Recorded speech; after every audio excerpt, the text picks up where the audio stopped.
சிவ சிவ ஸ்ரீ சுகபிரம்ம மகரிஷியின் பேரருட் கருணையினாலே பலருக்குமே ஒரு குருவை எப்பொழுது அணுகுவது, எப்பொழுது ஒரு குருவின் அருள் கிடைக்கும் என்றெல்லாம் ஒரு தேடல் இருக்கிறது. எப்பொழுது குருவை பற்றி நினைக்க துவங்கிவிட்டீர்களோ அப்பொழுதே உங்கள் வாழ்க்கையிலே நல்ல நேரம் கிடைக்க துவங்கிவிட்டது என்று ஒரு பொருள். பரீட்சித்து என்று ஒரு மன்னன் இருந்தான். அர்ஜுனனுடைய வம்சாவளியிலே வந்தவன். அந்த மன்னனுக்கு பெயர் பரீட்சித்து அப்படின்னு பேர். அந்த மன்னன் பிறந்த பொழுது அவனுக்கு அஸ்வத்தாமன், அவன் தாயை அஸ்வத்தாமன் ஆயுதங்களால் தாக்கி விடுகிறார். தாக்கியதுமே அவர் உயிரற்ற நிலையிலே பிறக்கிறார். பிறக்கும் பொழுது கிருஷ்ணரது அருளாசியால் அவருக்கு மீண்டும் உயிர் வந்து விடுகிறது. அதனால் அவனை பிறக்கும் பொழுது பரீட்சித்து பார்த்ததால் அந்த மன்னனுக்கு பரீட்சித்து என்று ஒரு பெயர் உண்டு. இந்த பரீட்சித்து மன்னன் சதா சர்வகாலம் நன்மையே செய்து கொண்டிருந்தாலும் ஏதோ ஒரு சாபம் அவன் மேலே வந்துடுது. நம்ம வாழ்க்கையில் எல்லாருக்குமே ஏதோ ஒரு தோஷமும் சாபமும் இருக்கும். நாம் எல்லாமே கர்மவசப்பட்டவர்கள் தான். ஏதோ ஒரு கர்மா இருக்கவே தான் இந்த பூமியிலே பிறந்திருக்கிறோம். நாம் இப்பொழுது பேசிக்கொண்டிருக்கிறோம், இந்த காட்சியை பார்த்து கொண்டிருக்கிறோம். இந்த கர்மா அப்படின்ற கான்செப்ட்லேருந்து மனிதன் மீளுவது மிக மிக சிரமம்.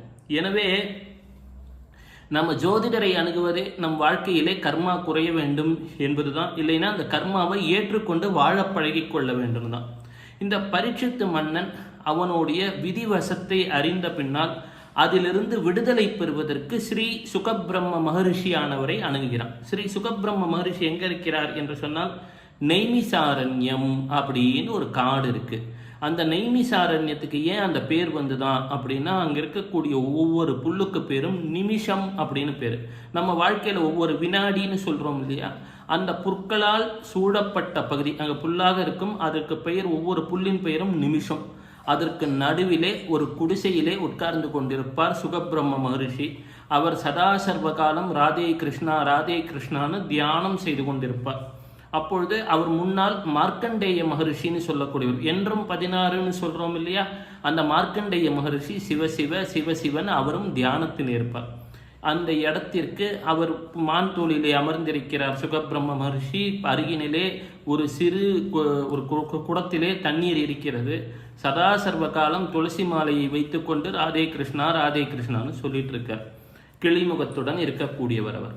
இது நடந்து கொண்டிருந்த காலத்திலே அங்கே நமது பரீட்சித்து மகாராஜா வருகிறார். வந்த உடனே சொல்கிறார், மன்னா, இங்கே நீ காட்டும் அனைத்து காட்சிகளும் ஒளியால் ஏற்பட்டவை, இவை எதுவுமே நிஜம் கிடையாதுன்றார். அப்பொழுது கேட்கிறான், சுகபிரம்ம மகரிஷியே, நீங்கள் யார்? நீங்கள் மனித ரூபமும் அல்ல, கிளி ரூபமும் இல்லை. முகம் கிளி போல் இருக்கிறது, உடல் மனிதர் போல் இருக்கிறது. இந்த காடு என்ன? நீங்கள்லாம் யாருன்னர். அப்பொழுது சுகபிரம்ம மகரிஷி சொல்கிறார், இங்கே காணும் அனைத்து காட்சிகளும் ஒளி வடிவானவை, லைட்டு. நான் ஒரு லைட் எனர்ஜி. எனவே நீ காணும் அனைத்து காட்சிகளும் உன் எண்ணத்திற்கேற்ப இங்கே நாம் உருகொண்டு அமர்ந்தோம் அப்படின்னார். அப்பொழுது மீண்டும் தொடர்கிறான், எனக்கு வழிகாட்டுங்கள் குருவே அப்படின்னா. அப்ப சுகபிரம்ம மகரிஷி சொல்கிறார், ஒரு மனிதனுக்கு குரு 4 நிலைகளிலே அருள முடியும். ஒன்று என்ன அப்படின்னா ஸ்பரிசம். ஒரு சிலருக்கு குருநாதர் தொட்டு அருளுவார். உதாரணமாக என்னுடைய குருநாதருக்கு முந்தி இருந்த மானு சித்தர் என்பவர், அவருக்கு தொடுதல் மூலமாக பவரை கொடுத்தார் அப்படின்வார், அஷ்டமா சித்திகளும். சிலருக்கு குருநாதர் மூச்சு பயிற்சி வழியாக தனது சக்தியை தருவார், அப்படியும் உண்டு. சிலருக்கு குருநாதரை பார்த்த உடனே அவருக்குள்ள ஒரு அருளாற்றல் வந்துவிடும்.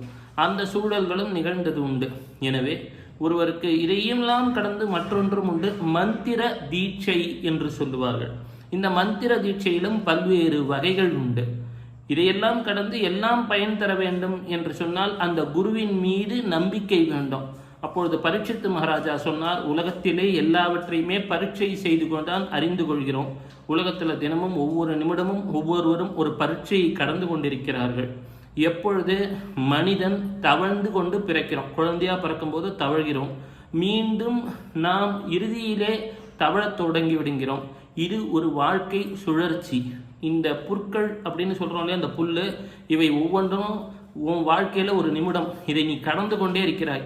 இதை நீ கவனிக்காம இறைவனை நினைக்காமல் கடந்து விட்டாய் என்று சொன்னால் இறைவன் உன்னுள் ஊதிய காற்றை நீ விரயம் செய்ததாகிவிடும். ஒவ்வொரு வினாடியும் கடவுள் உனக்கு ஒரு வாய்ப்பை தந்திருக்கிறான். அந்த கிருஷ்ணன் குருவாயூரப்பன் உனக்கு ஒரு வாய்ப்பை தந்திருக்கிறான். நீ ஒவ்வொரு வினாடியும் நீ இறைவனை நினைத்து கொண்டே இந்த காட்டை சுற்றி வந்தார். இந்த நைமிசாரண்யம் அப்படின்னா அது ஒரு குறியீடு. என்னன்னா, நீங்க இப்ப இந்த நிகழ்ச்சியை பார்த்துட்டு இருக்கீங்க அப்படின்னு சொன்னால் அந்த இடம் தான் நைமிசாரண்யம்.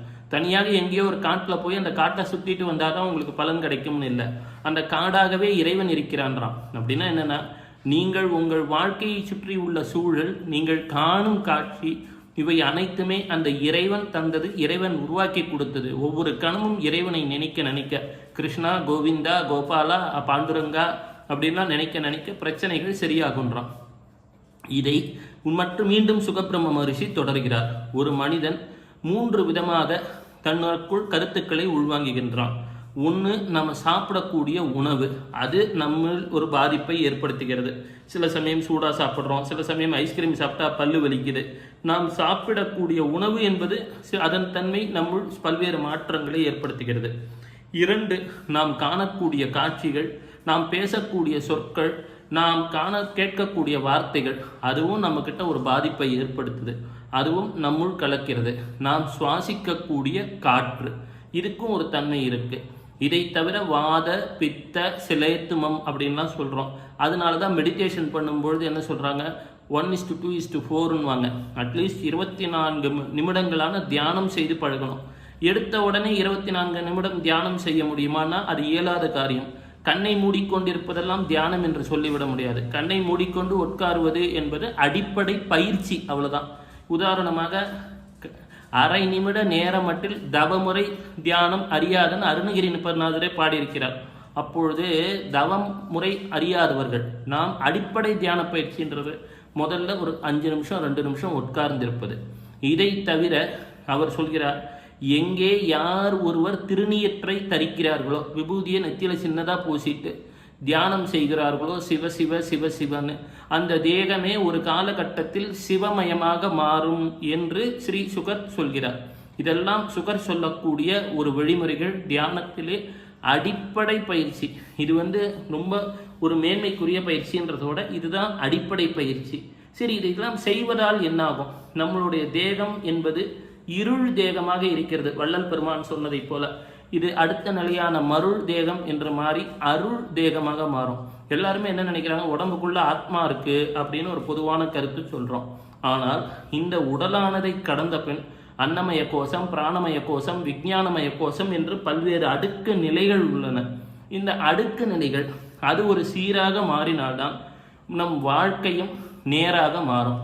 எனவே அவ்வப்போது நேரம் கிடைக்கும் பொழுது ராதே கிருஷ்ணா என்றோ சிவ சிவ என்றோ உங்களுக்கு பிடித்தமான இறைநாமத்தை மீண்டும் மீண்டும் சொல்லத் துவங்குங்கள்.